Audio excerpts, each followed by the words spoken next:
Hello everyone, आप सबका स्वागत है। जय श्री कृष्ण। आज मैं आप सबके लिए लेके आया हूँ क्लास 10th की मैथ्स का ट्रिग्नोमेट्री टॉपिक। ये टॉपिक बहुत इंटरेस्टिंग है और बहुत आसान है, पर बच्चे इसे कभी कभी हवा बना लेते हैं। लेकिन विश्वास करिए, बस एक बार इस वीडियो को ध्यानपूर्वक देखिए, समझिए, ये आपके लिए उंगलियों पे हो जाएगा, उंगलियों पे। ठीक है, तो एक बार इस पर ध्यान दीजिए। ट्रिग्नोमेट्री टॉपिक बहुत अच्छा है। सीधे हम आते हैं ट्रिग्नोमेट्री टॉपिक पे। ट्रिग्नोमेट्री जो वर्ड है, ये एक मैथमेटिशियन हुए हैं J.F. हर्बर्ट। इन्होंने ट्रिग्नोमेट्री को मिडिल ऑफ मैथ्स कहा है। मैथ्स का मिडिल मतलब अगर मैथ्स इतनी बड़ी है जिसमें algebra, mensuration, trigonometry, coordinate, arithmetic, कई सारे पार्ट हैं, तो इसमें ट्रिग्नोमेट्री ही इसका मिडिल है। यानी कि इसकी इम्पोर्टेंस कितनी है इससे पता चल रहा है। ठीक है, ट्रिग्नोमेट्री 3 वर्ड से मिलकर बना है, ट्राई प्लस गोनो प्लस मैट्री। ट्रिग्नोमेट्री, ट्राई प्लस गोनो प्लस मैट्री। ट्राई का मीनिंग होता है 3, गोनो का मतलब होता है साइड्स, और मैट्रिक का होता है मेजरमेंट। यानी जब हम 3 साइड्स के मेजरमेंट से रिलेटेड स्टडी करते हैं 3 साइड्स, तो उसे ट्रिग्नोमेट्री कहते हैं। अब 3 साइड्स किस फिगर की होती है मैथ में? ये तो सबको पता है कि ट्राइंगल में ही 3 साइड्स होती हैं और ट्राइंगल में ही 3 एंगल्स होते हैं। यानी कि ट्रिग्नोमेट्री जो है ट्राइंगल से रिलेटेड है स्टडी। ट्राई ट्रिग्नोमेट्री और ट्राई ट्राइंगल। ओके, तो 3 साइड्स मेजरमेंट हम इसमें सीखेंगे।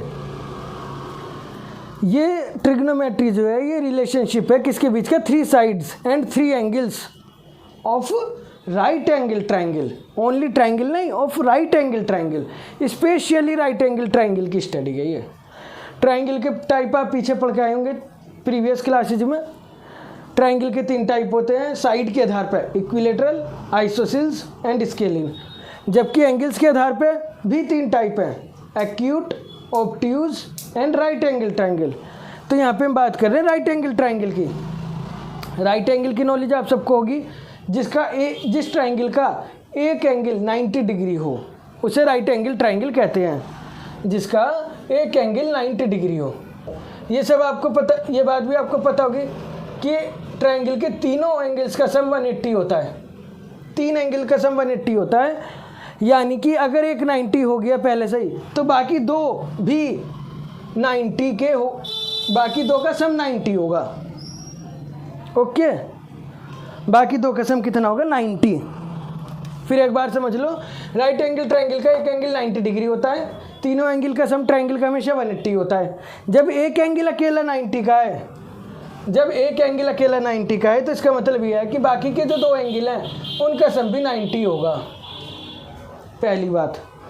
दूसरी बात, आप प्रीवियस क्लास में ये भी पढ़ के आए हैं कि जिन 2 एंगल का सम 90 डिग्री होता है उन्हें क्या कहते हैं? Complementary angles. Complementary angles. ये मैं बोल रहा हूँ वर्ड, अगर बाई चांस ना दिखे तो मैं बोल भी रहा हूँ वर्ड। बाकी दोनों एंगल्स का सम 90 डिग्री होता है तो उन्हें कहते हैं कंप्लीमेंट्री एंगल्स। जैसे ये मैंने एक राइट एंगल बनाया है, इसमें 90 डिग्री दिखाया है मैंने इस वाले पॉइंट को। हम इसे नहीं, इसकी लेवलिंग कर देते हैं, कोई बात नहीं। XYZ कर देते हैं, XYZ। इसमें X को मैंने 90 डिग्री दिखाया है, यानी कि Y और Z का सम भी 90 डिग्री होगा, क्योंकि तभी तो तीनों का मिलाकर 180 होगा। और जब इन दोनों का 90 होगा तो ये दोनों कंप्लीमेंट्री हो गए। ओके, अब एक और विशेष बात कि जो कंप्लीमेंट्री एंगल है ये, क्योंकि इनका सम 90 है, यानी कि ये दोनों ही एंगल हमेशा एक्यूट होंगे। ये बात भी आप ध्यान रखिएगा। यानी कि राइट एंगल ट्राइंगल का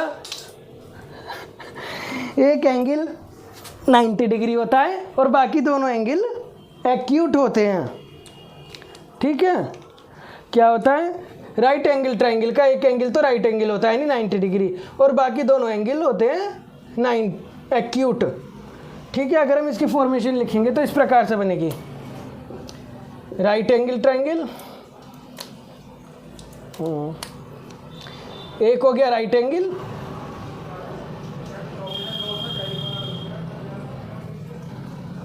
प्लस 2 होगा एक्यूट एंगल। इसका मतलब ये है राइट एंगल ट्रायंगल में।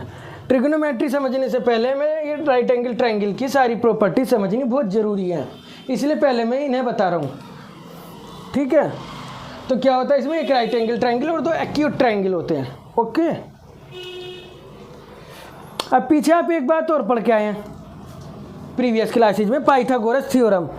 ये पाइथागोरस थ्योरम भी केवल राइट एंगल ट्रायंगल पे ही लगती है, जिसका एक एंगल 90 डिग्री का होता है। इस 90 डिग्री के एंगल के सामने वाली जो साइड होती है इसे कहते हैं हाइपोटेनस, जिसे हम H से डिनोट करते हैं। क्या कहते हैं? Hypotenuse, hypotenuse, hypotenuse. ये 90 डिग्री का एंगल जिस साइड पे बना हुआ होता है उसे कहते हैं बेस, और जो इसकी वर्टिकल लाइन होती है इसे कहते हैं परपेंडिकुलर। जो 90 डिग्री की लाइन होती है इस पे उसे कहते हैं परपेंडिकुलर। इसलिए हाइपोटेनस को H से, परपेंडिकुलर को P से और बेस को B से शो करते हैं, ओके। ये बात आप ध्यान रखिएगा, ये तो कॉमन सी बात है जो मैंने आपको रिकॉल करा दिया। पाइथागोरस थ्योरम का फॉर्मूला भी आपको याद होगा, परपेंडिकुलर का स्क्वायर प्लस बेस का स्क्वायर इक्वल हाइपोटेनस का स्क्वायर, या फिर hypotenuse square under root perpendicular का स्क्वायर प्लस बेस का स्क्वायर, ठीक है। पहले इतनी बात आप समझ लीजिए ट्रिग्नोमेट्री की, राइट एंगल ट्रायंगल से रिलेटेड, क्योंकि इसके बिना इसकी गाड़ी नहीं चलेगी, ओके।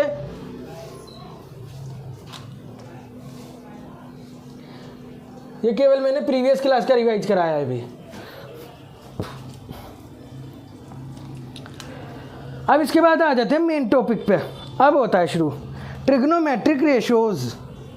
ट्रिग्नोमेट्रिक रेशियो क्या होते हैं? रेशियो आप प्रीवियस क्लास में पढ़ के आए हैं, जब हम किसी एक नंबर, दो नंबरों को अपोन में रख देते हैं एक दूसरे के ऊपर, यानी P/Q की फॉर्म में, तो उसे ही रेशियो कहते हैं। यानी ट्रिग्नोमेट्री रेशियो का भी इसी से ही रिलेशन है कुछ P/Q की फॉर्म से, ठीक है। वो कैसे, वो अभी हम देखते हैं आगे। तो पहले रेशियो वर्ड समझना जरूरी था। ये ट्रिग्नोमेट्री रेशियो जो है राइट एंगल ट्रायंगल के एंगल्स और साइड के बीच की रिलेशनशिप है, relation between sides and angles of a right angle triangle, ठीक है। रेशियो मतलब P/Q की form, fractional form, fractional form भी जिसे हम कह देते हैं,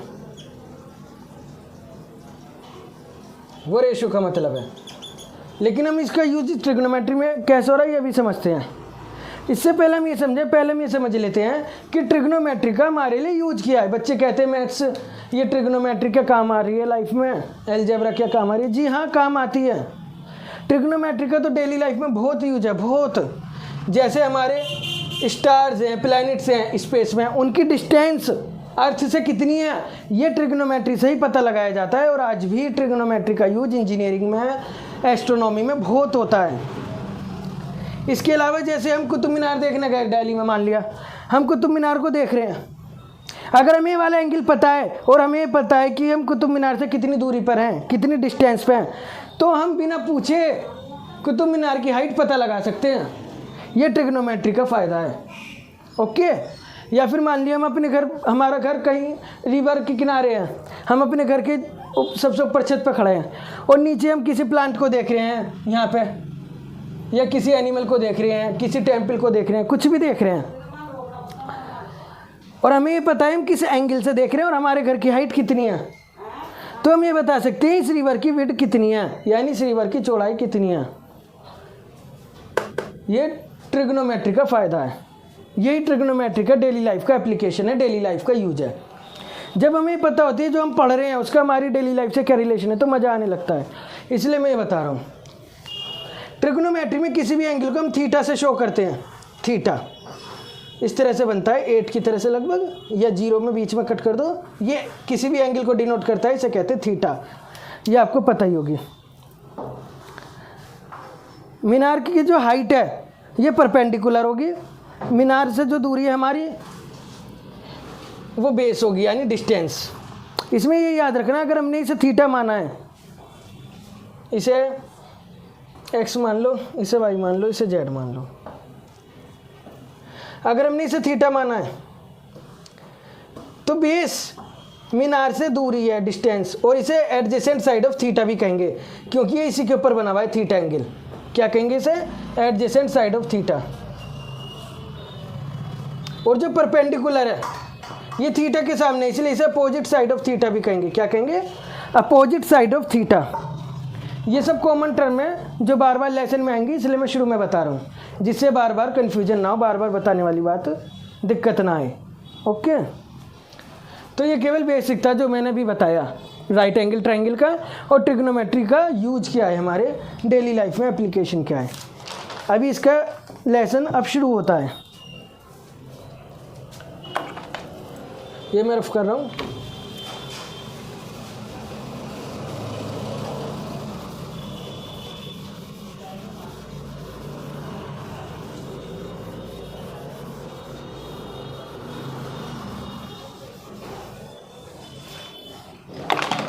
अब आते हैं रेशियो। ये ट्रिग्नोमेट्रिक रेशियो क्या है? आप ये याद रखिएगा, हमारे यहाँ बहुत महान मैथमेटिशियन हुए आर्यभट्ट। आर्यभट्ट, इन्होंने ही इस ट्रिग्नोमेट्री की शुरुआत की है। इन्होंने ही ट्रिग्नोमेट्रिक रेशियोज की शुरुआत की है, आर्यभट्ट ने। आर्यभट्ट ने ही ट्रिग्नोमेट्रिक रेशियोज की शुरुआत की है। साइन, कोस, टेन, ये सब इन्होंने ही दिए हैं। ओके, यही ट्रिग्नोमेट्रिक रेशियो है। अब जरा हम देख लेते हैं ये है क्या जो मैंने वर्ड बोले।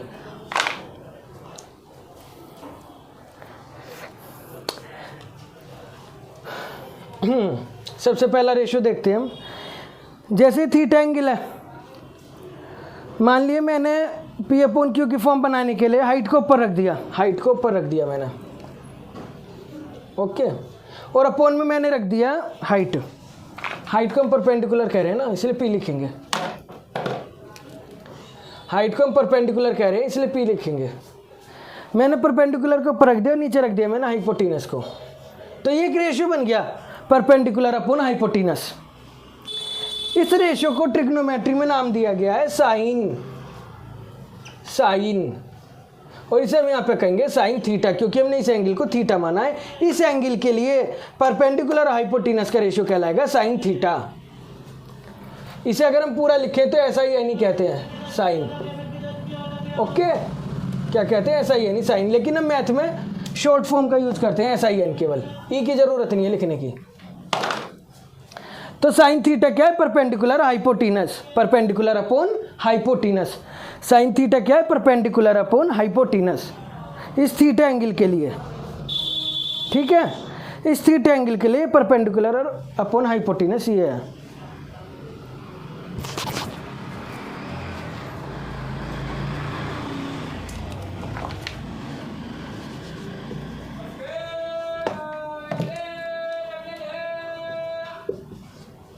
अच्छा, बेस वो है जिस पे एंगल बना हुआ है, तो दूसरा बेस का ही ले लेते हैं रेशियो। दूसरा रेशियो बेस अपॉन हाइपोटेनस, तो इसे कहते हैं कोस थीटा। कोस थीटा, इसका पूरा नाम होता है कोसाइन।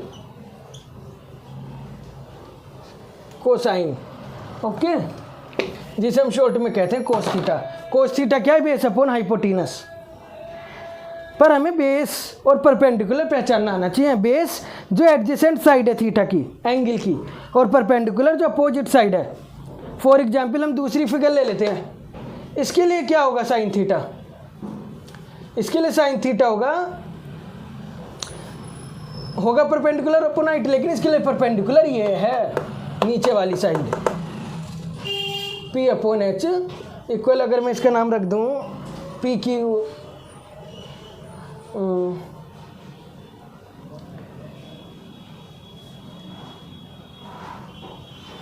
डी ई एफ रख लेते हैं। D E F, D E F. तो ये ई एफ है, E F upon D F,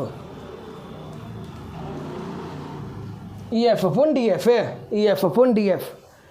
फिर ये वाली लाइन नहीं है परपेंडिकुलर, यहाँ पे तो ये है परपेंडिकुलर। क्या है यहाँ पे? यहाँ पे परपेंडिकुलर है वाई जेड और हाइपोटेनस है एक्स वाई, लेकिन यहाँ परपेंडिकुलर ये है क्योंकि अपोजिट साइड ये है, opposite side is this, theta की अपोजिट साइड ये है। परपेंडिकुलर हमेशा अपोजिट साइड होती है और बेस हमेशा एडजेसेंट साइड होती है। ये बात इसलिए यहाँ पे बताई गई है, इस बात का बहुत यूज है, ठीक है। तो आप ध्यान रखना अलग अलग फिगर के हिसाब से परपेंडिकुलर और बेस हमें पहचानने पड़ते हैं, और इनकी पहचान बस इतनी सी, एंगल जो पूछा है या जिस एंगल के लिए हम रेशो निकाल रहे हैं उस एंगल की अपोजिट साइड परपेंडिकुलर होती है और उस एंगल की एडजेसेंट साइड जिस पे वो बना हुआ है वही बेस होती है, बेस।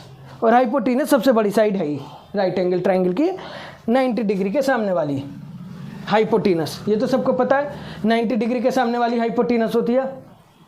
ओके, तो साइन हो गया बेस अपॉन हाइट, वो बेस अपॉन हाइपोटेनस, ठीक है। इसके बाद आता है टेन थीटा। टेन थीटा को हम टेंजेंट भी कहते हैं, क्या कहते हैं? टेंजेंट। टेंजेंट टेन थीटा जो होता है वो होता है परपेंडिकुलर अपॉन बेस। क्या होता है? Perpendicular upon base. इसमें हाइपोटेनस का कोई रोल नहीं है फॉर्मूले में। यहाँ पे टेन थीटा को हम sine theta upon cos theta भी लिखते हैं, ये याद रखिएगा जरूर। टेन थीटा को sine theta upon cos theta भी लिखते हैं। क्यों लिखते हैं? क्योंकि साइन थीटा होता है परपेंडिकुलर अपॉन हाइपोटेनस और कोस थीटा होता है बेस अपॉन हाइपोटेनस। ये याद रखिएगा, जब डिनोमिनेटर के नीचे और भी फ्रैक्शन हो तो ये उलट जाते हैं, उलट, यानी कि ये तो यहाँ पे आ जाएगा और सबसे नीचे वाला सबसे ऊपर पहुँच जाएगा। उलट जाते हैं, उलट, यानी B upon H, H upon B की फॉर्म में आ जाएगा। उल्टे हो जाते हैं, इन्वर्स हो जाते हैं। जो नीचे वाले फ्रैक्शन है उसे इन्वर्स करके लिख देते हैं। यहाँ पे एच से एच कट जाएगा, ये बचेगा perpendicular upon base. Okay, sine theta को हमने लिखा perpendicular upon hypotenuse, cos theta को लिखा base upon hypotenuse. Hypotenuse hypotenuse cut गया, क्योंकि जब एक फ्रैक्शन के नीचे दूसरा फ्रैक्शन आता है तो दूसरे फ्रैक्शन को इन्वर्स करके लिख देते हैं मल्टीप्लाई में, और ये क्रॉस मल्टीप्लाई से कट गया, ये बचा परपेंडिकुलर अपॉन बेस, यही आ गया। इसलिए हम टेन थीटा को sine theta upon cos theta भी लिख सकते हैं, ये याद रखिएगा, ठीक है। अब इसके बाद आते हैं, ये मैं नीचे से ऊपर को लिख रहा हूँ किसी कारण से, कोट थीटा। कोट थीटा क्या होता है? ये होता है base upon perpendicular, base upon perpendicular, यानी कि cos theta upon sine theta हो गया ये। और ये आप ध्यान दीजिए, ये परपेंडिकुलर अपॉन बेस है, बेस अपॉन परपेंडिकुलर है, यानी कि 1 अपॉन टेन थीटा है कोट थीटा। कोट थीटा क्या है? 1 अपॉन टेन थीटा। क्यों? मैं बता देता हूँ।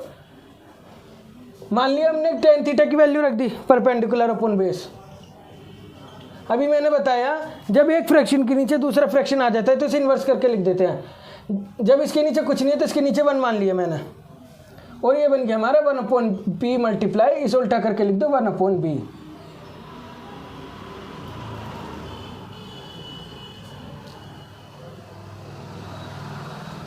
सॉरी, यहाँ क्या गलती हो गई? हाँ, यहाँ ये गलती हो गई कि यहाँ पे इसके नीचे बी नहीं है, वो 1 नहीं है, क्योंकि टेन थीटा की वैल्यू तो पी अपॉन बी है, 1 अलग है और टेन थीटा की वैल्यू हमने रखी है पी अपॉन बी एक साथ। जब फ्रैक्शन में 3 फिगर बन जाती हैं, 3 फिगर, तो ये नीचे वाली फिगर को ऊपर ले जाते हैं, सबसे नीचे वाली को, और ये हो जाएगा बी अपॉन पी, यही वाली वैल्यू आ गई, ठीक है। इसलिए यहाँ पे इसे 1 अपॉन टेन थीटा भी कह सकते हैं। ये सब याद रखिएगा, रिलेशनशिप बहुत ज़रूरी है, लेकिन एक बार समझ में आ गई तो याद रहती है, रटने की ज़रूरत नहीं है फिर। ओके, 5वां हम लेंगे sec theta. Sec theta, sec theta को सेकटेंट भी कहते हैं, और कोट थीटा को कोटेंजेंट भी कहते हैं, इसे कोटेंजेंट भी कहते हैं। टेंजेंट के आगे बस को जोड़ दिया, और सेक थीटा को सेकटेंट भी कहते हैं, सेकटेंट। पूरे पूरे नाम बता रहा हूँ ये इनके, हालांकि इनकी ज़रूरत नहीं है मैथ में, लेकिन नॉलेज के लिए सब पता होनी चाहिए, तभी चैप्टर में मज़ा आता है, तभी पढ़ने में मज़ा आता है। और हम ऐसे ही पढ़ते हैं, इसलिए हमारी टैगलाइन है we make interest in education. Sec theta क्या हो गया? सेक थीटा होता है हाइपोटेनस अपॉन बेस, यानी कि 1 कोस थीटा है। ये मैंने इसलिए इनके बराबर में लिखे हैं क्योंकि एक दूसरे के उल्टे हैं। और फिर होता है, हाँ भाभी, वो अरे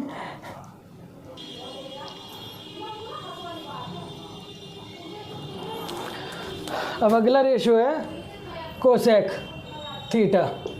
कोसेक थीटा की वैल्यू होती है साइन थीटा की अपोजिट हाइपोटेनस अपॉन परपेंडिकुलर, यानी 1/sin थीटा। बस ये रेशो ज़रूर ध्यान रखनी है हमें बहुत अच्छे से, और इनका आपस का रिलेशनशिप यानी इंटर रिलेशन क्या है इन सब का, ये ज़रूर ध्यान रखना है। ठीक है, अब मैं ज़रा नीचे वाला रफ कर रहा हूँ। अब इसके बाद हमें एक और ख़ास रिलेशनशिप सीखनी है, बहुत ख़ास।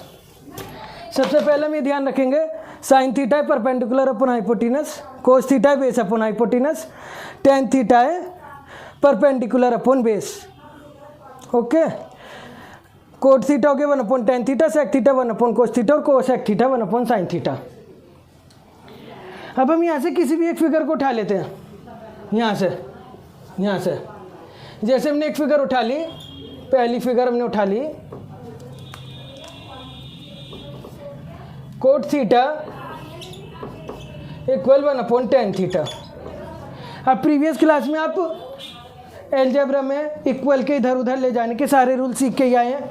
आपको पता है जो चीज़ इक्वल के एक तरफ डिवीजन में होती है दूसरी तरफ मल्टीप्लिकेशन में आ जाती है। हमने क्या करा, हम tan को उठा के कोट के पास लिया है, यानी cot theta multiply tan theta equal हो गया 1। अब ये हमारी एक स्टेटमेंट बन गई। क्या स्टेटमेंट बन गई कि कोट थीटा और tan थीटा का प्रोडक्ट 1 होता है। कोट थीटा और tan थीटा का प्रोडक्ट हमेशा 1 होता है। इसे एक तरह से और प्रूफ कर सकते हैं, कोट थीटा की वैल्यू रख लो base upon perpendicular, tan theta की रख लो परपेंडिकुलर अपॉन बेस, परपेंडिकुलर से परपेंडिकुलर कट गया और बेस से बेस, यानी कि 1 हो गई आंसर। ओके, तो हम इसे इस तरह से भी प्रूफ कर सकते हैं। दूसरी बात तो ये थी, ठीक है। तीसरी बात, आप प्रीवियस क्लास में पढ़ के आए हो, जब किन्हीं दो फ्रैक्शन का प्रोडक्ट 1 होता है तो उन दोनों फ्रैक्शन को एक दूसरे का रेसिप्रोकल कहते हैं, रेसिप्रोकल कहते हैं। यानी कोट थीटा और tan थीटा एक दूसरे के रेसिप्रोकल हैं। रेसिप्रोकल का मतलब क्या होता है? उल्टे, उल्टे, उल्टा मतलब एक दूसरे के उल्टे हैं। तो ये याद रखिएगा, कोट थीटा और tan थीटा का प्रोडक्ट हमेशा 1 होता है, इन्हें एक दूसरे का रेसिप्रोकल कहते हैं। रेसिप्रोकल का मतलब उल्टा, और ये कैसे होता है ये भी बता दिया। ठीक है, ऐसे ही हमने दूसरी फिगर उठा ली ये वाली, और इससे हमारा बन गया सेक थीटा। मल्टीप्लाई को मैथमेटिक्स में डॉट से भी दिखाते हैं, sec theta dot cos theta equal 1। ये दूसरी स्टेटमेंट हो गई, यानी कि सेक थीटा और कोस थीटा का प्रोडक्ट 1 होता है, यानी ये दोनों भी एक दूसरे के रेसिप्रोकल होते हैं। ठीक है,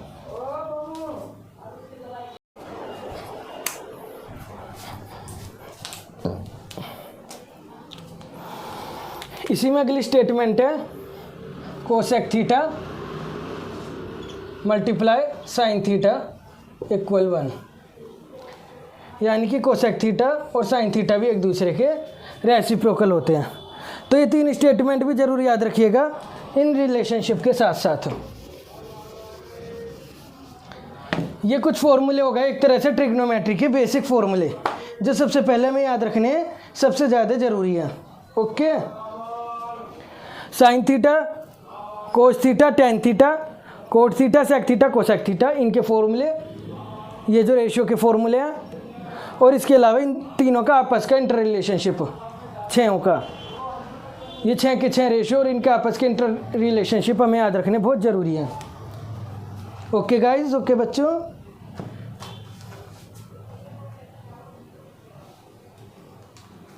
यहाँ पे एक बात अब ध्यान देना, अब मैं कुछ आगे के पॉइंट पढ़ाता हूँ, ये रफ कर रहा हूँ मैं।